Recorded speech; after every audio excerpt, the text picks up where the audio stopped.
여러 음식을 맛있게 하는 것은 적당하게 가미된 소금 때문입니다. 그러나 우리는 음식의 맛을 칭찬하지 소금의 짠맛을 칭찬하진 않습니다. 반드시 필요한 소금이지만 소금 자신은 철저히 음식에 녹아들어 자신을 절대로 보이지 않게 하기 때문입니다. 이와 같이 교회 내에는 소금의 역할을 하는 사람이 있습니다. 그들은 하나님의 영광만을 위하여 자신의 섬김과 선행을 숨기고 있지만 교회가 그들을 통하여 좋은 칭찬과 명성을 얻는 데 큰 기여를 합니다. 그러나 그들이 더욱 아름다운 것은 자신의 존재를 철저히 숨기고 있기 때문입니다. 음식 옆에는 형형색색으로 물들인 화려한 장식물이 있습니다. 그러나 그들은 유해한 색소를 잔뜩 담고 있습니다. 때때로 장식물의 아름다움은 값싼 재료를 고급 음식처럼 보이게도 해줍니다. 화려함을 자랑하는 음식의 장식물은 오히려 먹을 수 없는 것들이지만 소금은 화려함도 없이 드러난 영광도 없이 오직 자신을 철저하게 숨기며 자신의 역할을 충실히 다해내고 있습니다. 주님은 아십니다. 누가 소금과 같으며 단지 겉멋만을 풍기는 장식물인지를 다 아십니다. 서도순 목사님의 단상, 소금으로 사는 삶이었습니다.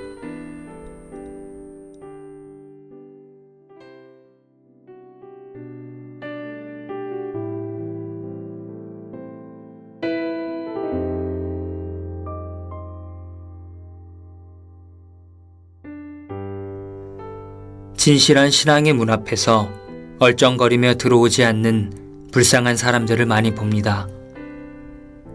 그들의 생활은 아직 문 밖에 있지만 지식적으로는 적어도 그리스도인과 동일한 고백을 합니다. 그들은 언젠가 자기도 마음을 잡고 신앙의 길을 걷게 될 것이라고 말을 하지만 지금은 아직 아니라고 말하곤 합니다. 그러나 한번 닫히면 절대로 다시 열리지 않을 것이라는 성경의 경고를 기억해야만 합니다. 구원의 문이 닫힌 후에 온 세상이 절망에 빠질 것은 다시는 기회가 주어지지 않는다는 이유 때문입니다. 내가 너희에게 이르노니 그 밤에 두 남자가 한 자리에 누워 있음에 하나는 데려감을 당하고 하나는 버려둠을 당할 것이요 두 여자가 함께 매를 갈고 있음에 하나는 데려감을 당하고 하나는 버려둠을 당할 것이니라. 누가복음 17장 34절 35절 말씀. 보십시오. 성경은 남겨두는 것이 아니라 버려둠이라고 말합니다. 또 다른 기회를 위하여 남겨두는 것이 아닙니다. 그것은 이제 버려둠을 당하는 것입니다. 하나님은 환난의 공포로 주께 돌아오기를 원치 않으시고 오직 은혜의 부르심에만 대답하기를 원하십니다.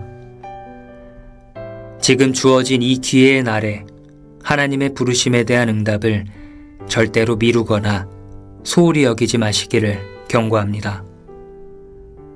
이 구원과 은혜의 날에 그 문이 닫혀져가는 위기의 시간에 또다시 당신에게 물어보고 싶습니다.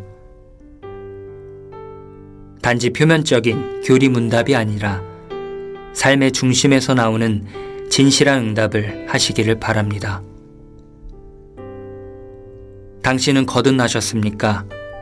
성령이 증거하는 살아있는 믿음을 갖고 계십니까? 서도순 목사님의 단상, 그리고 그 후에는 영원한 멸망입니다. 이었습니다.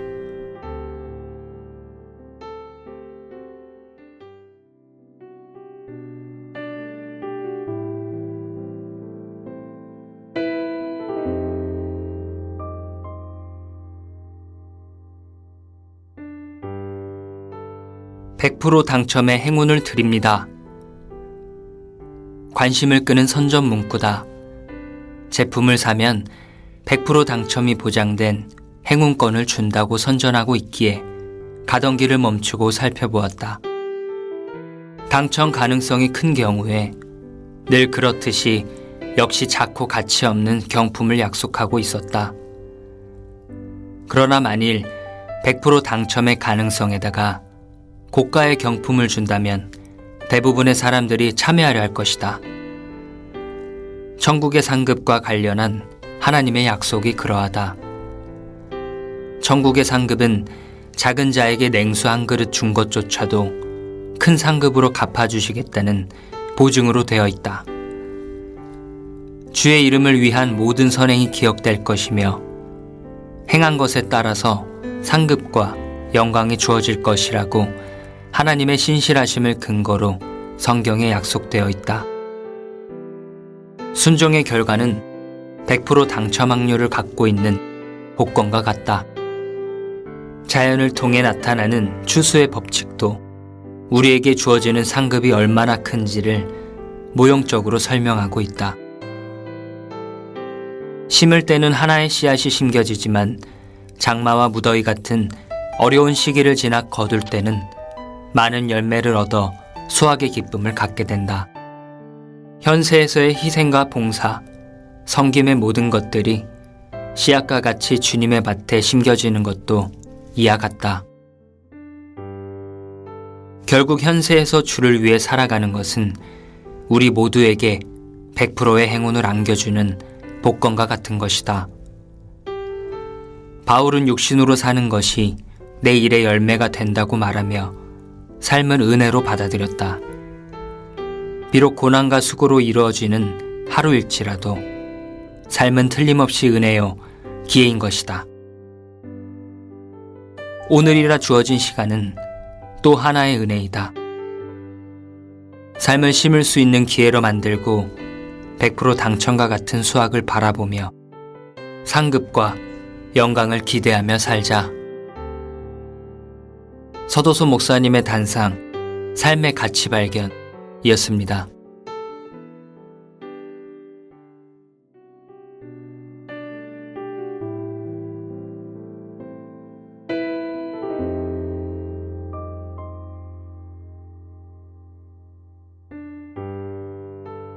잠은 처음에 졸음부터 시작된다. 슬슬 감기는 눈, 축 처지는 손, 힘이 빠져나가는 몸, 그리고 깊은 잠이 찾아온다. 큰 화재도 처음에 작은 불씨부터 시작된다. 작은 불씨, 번져나가는 불길, 그리고 큰 화재로 점점 이어진다. 내가 얽매이는 죄도 이렇게 시작된다. 작은 유혹, 점점 미혹되는 마음, 범죄, 반복되는 행동, 그리고 마침내 죄의 깊은 잠은 찾아오고 나의 모든 신앙의 보화에 불이 붙는다. 씻을 수 없는 죄의 수치스러운 기억만이 타고 남은 재처럼 비참하게 남아있게 된다. 죄는 졸음과 불처럼 처음부터 작게 시작될 때 잡아야 한다. 욕심이 잉태한 즉 죄를 낳고 죄가 장성한 즉 사망을 낳느니라. 야고보서 1장 15절 말씀. 서도석 목사님의 단상, 졸음, 그리고 깊은 잠이었습니다.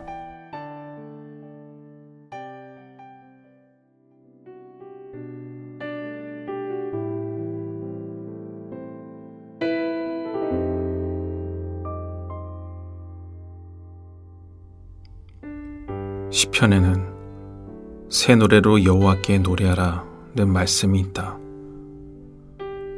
주님께 부르는 노래는 항상 새 노래여야만 한다. 이는 습관적이며 변함없는 삶의 태도를 버리고 늘 새로운 마음으로 주님을 섬기라는 교훈이다. 우리는 날마다 심령을 새롭게 하여 주님을 향해 새 노래를 불러야 한다.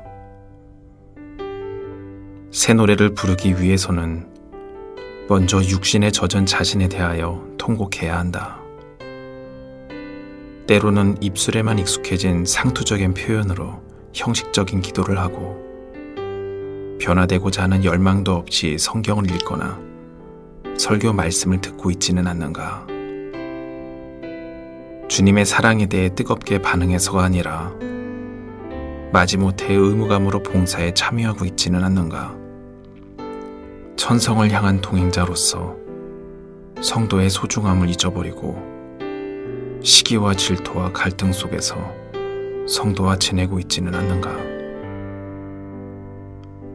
주님을 향한 뜨거운 사랑을 차갑게 식게 만드는 육신의 모든 소욕을 버리고 성령의 도우심을 사모하고 기도로 심령을 새롭게 하여야 한다. 나는 전도자로서 진리를 새 노래로 부르기를 늘 원한다. 진리는 언제나 변함이 없는 것이지만 복음을 전할 때마다 새롭게 된 마음으로 진리를 전하면 그것이 또한 새 노래가 되기 때문이다. 단순히 상투적이고 직업적인 말투로 단순 반복으로 복음을 전한다면 이는 주님의 마음을 오히려 슬프게 할 것이다. 새롭게 시작한 한 해를 맞이하면서 이제 우리의 마음을 새롭게 일깨우자. 올 한 해 내내 우리 구주를 향해 새 노래를 함께 부르자. 주여, 그날까지 주의 진리를 늘 새롭게 인식할 수 있도록 만들어 주소서. 늘 주를 향해 일깨워진 마음으로 주의 사랑을 전할 수 있도록 새 마음을 내게 주소서. 주님을 향한 나의 노래를 늘 새롭게 만들어 주소서. 서도성 목사님의 단상, 새 노래를 부르기 위해 이었습니다.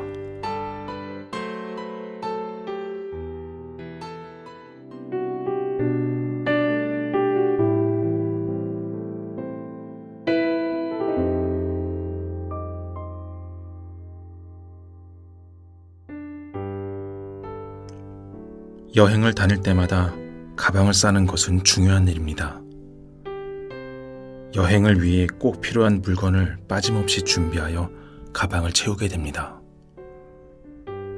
그러나 여러 가지를 챙기려 하는 분주함 때문에 중요한 물건을 잊어버리는 경우가 있습니다.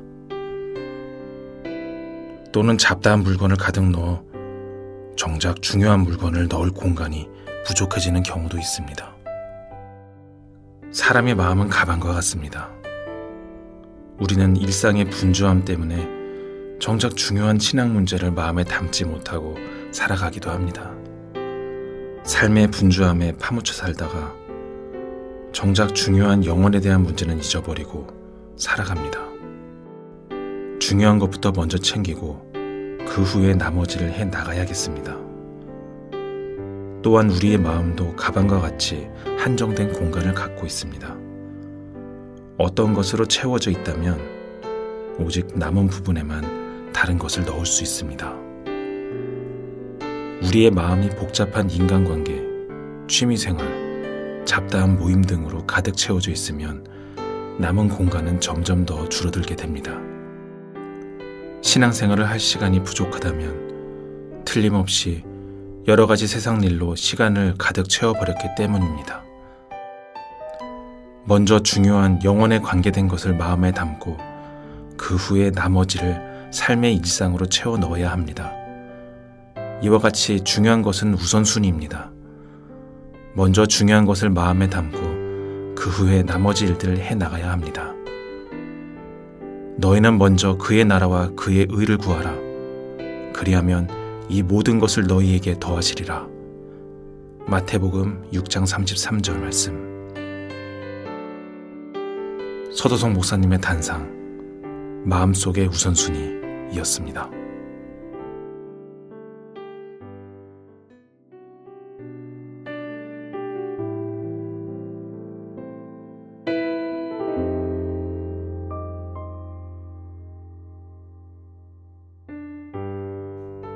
성경은 한 사람의 생명이 천하보다 더 귀하다고 말씀하십니다.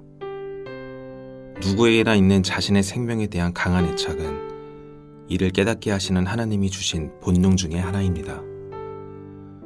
생명은 존귀하기에 의사는 생명 연장을 위해 긴 시간의 수술을 하기도 하며 한 생명을 건지기 위해 많은 돈들이 사용되어지기도 합니다. 그러나 이렇듯 귀중한 생명조차도 가치 있는 명분 앞에서는 아낌없이 희생되기도 합니다. 국가와 민족을 위한 싸움에서 희생되기도 하고 때로는 다른 사람의 생명을 건지기 위해 희생되기도 합니다. 만일 한 아버지가 온 가족을 위기로부터 건지기 위해서 자신을 희생하였다면 우리는 누구라도 그럴 수 있을 것이라고 생각하기도 합니다.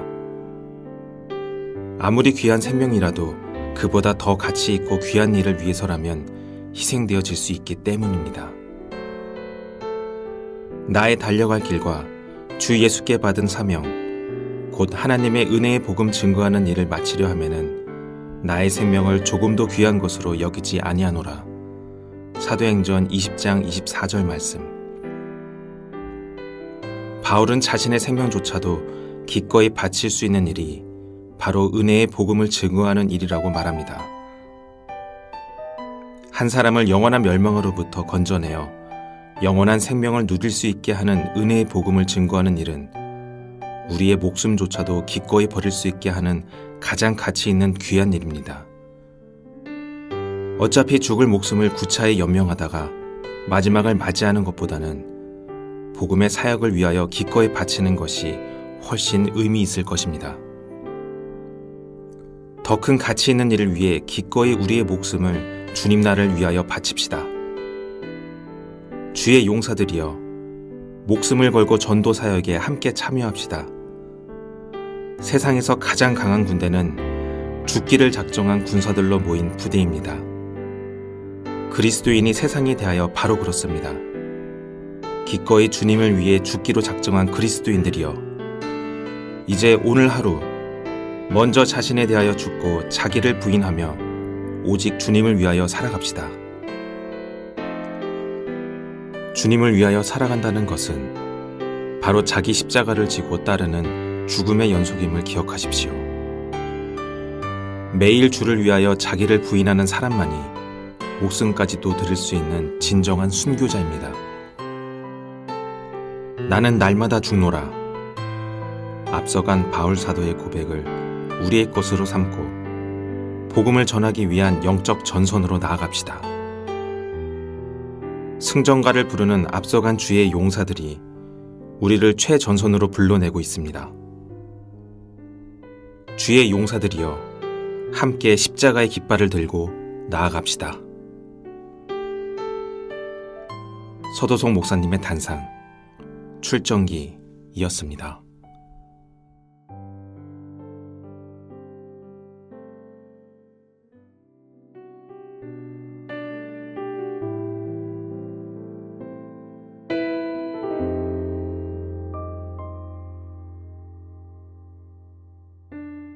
믿음이란 약속하신 분의 인격을 신뢰함으로 아직 보이지 않는 사실이라도 그 일이 반드시 이루어질 것이라고 받아들이는 것입니다.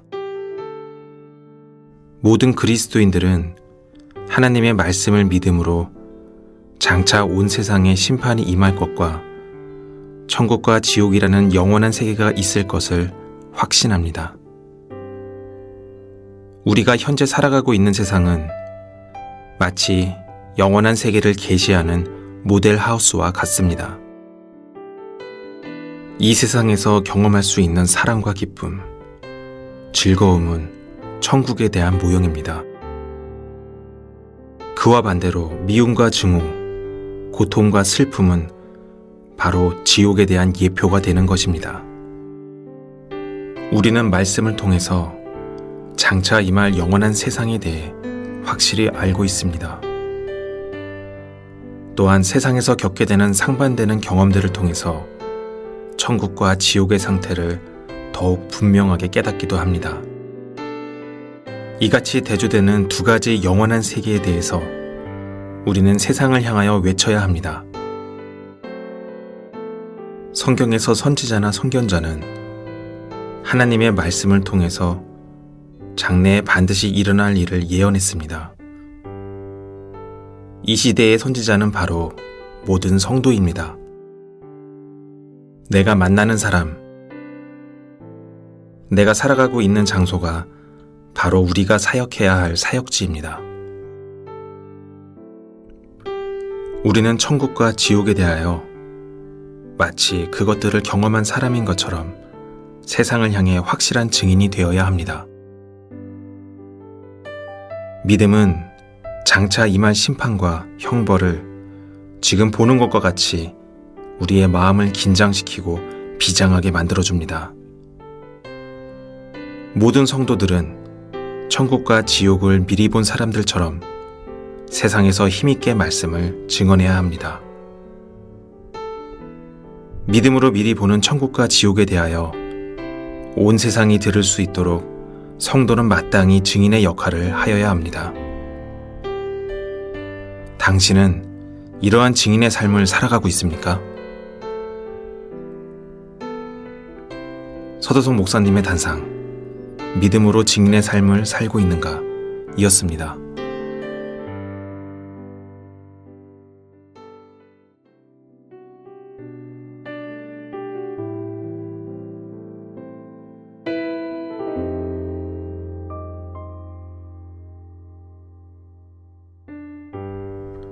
세상에는 영웅적인 삶을 산 사람들의 이야기가 많이 있습니다. 때로는 과장되고 왜곡되어 사실과 다르게 알려지기도 하지만 초인적인 능력을 발휘하고 놀라운 업적을 이룬 사람들이 많습니다. 그런데 성경에는 그 어디에서도 유래를 찾을 수 없는 기적적인 사건과 이야기가 많이 있습니다.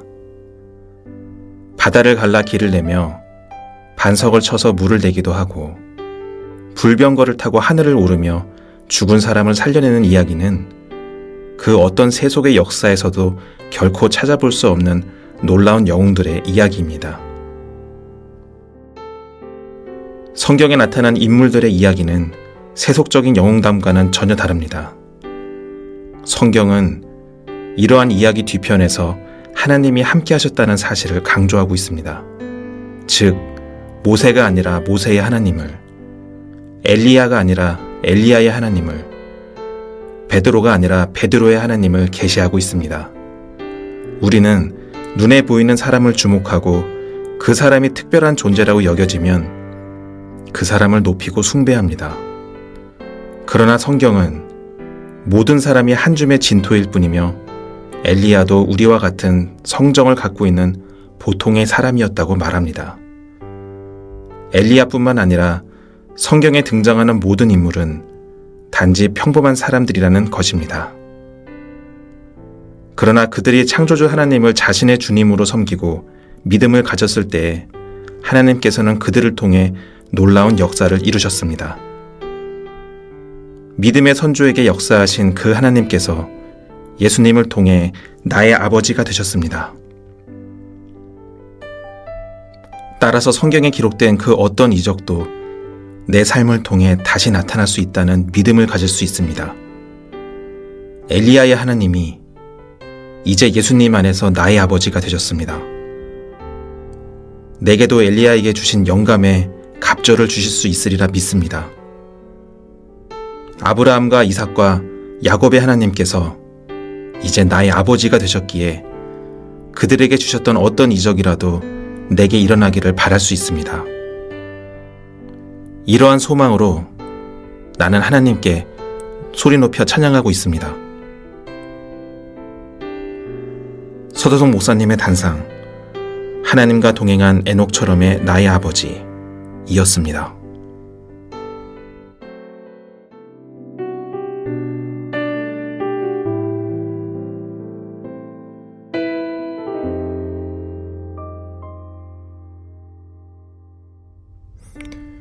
교회를 다니기 시작하면서 우리는 성경 말씀을 배울 기회를 많이 갖게 됩니다. 성경 말씀을 배울수록 처음과는 비교할 수 없을 정도로 성경에 대한 지식이 늘어납니다. 그리하여 설교의 서두만 들어도 뒷부분의 이야기를 제법 정확하게 예측하기도 합니다. 그러나 때론 머릿속에 가득해지는 지식에도 불구하고 주님을 향한 사랑은 점점 더 차갑게 식어가는 경우가 있습니다. 많아진 지식이 오히려 가슴으로 느끼는 사랑을 식게 하는 것은 아닌가 하는 생각도 하게 됩니다. 단지 지적인 호기심만을 갖고 시작한 성경 공부는 반복되는 학습으로 지루함을 느끼게 되며 더 이상 흥미조차 갖지 않게 합니다. 성경은 경고합니다. 지식은 교만하게 한다고. 만일 행함과 실천이 없는 지식만을 쌓아간다면 결국 축적된 지식은 교만으로 변질되어 버립니다. 지식은 성령의 열매가 아닙니다. 열매는 주인의 기쁨을 위함이며 천상으로부터 칭찬과 영광을 이끌어냅니다. 그러나 지식은 하나님이 주신 은사 중 하나일 뿐입니다. 하나님은 자신이 주신 은사에 대하여 감격해 하시거나 칭찬하시지 않습니다. 왜냐하면 그것은 단지 하나님이 주신 것이기 때문입니다. 또한 은사를 받을 때 그것을 선용하라는 책임도 함께 받은 것입니다. 활용되지 않는 지식은 단지 장식품에 지나지 않으며 오히려 심판날에 책망을 받는 근거가 될 뿐입니다. 지식을 자랑하지 말고 섬김을 위해 선용하십시오. 서도성 목사님의 단상, 지식을 자랑하지 말고 이었습니다.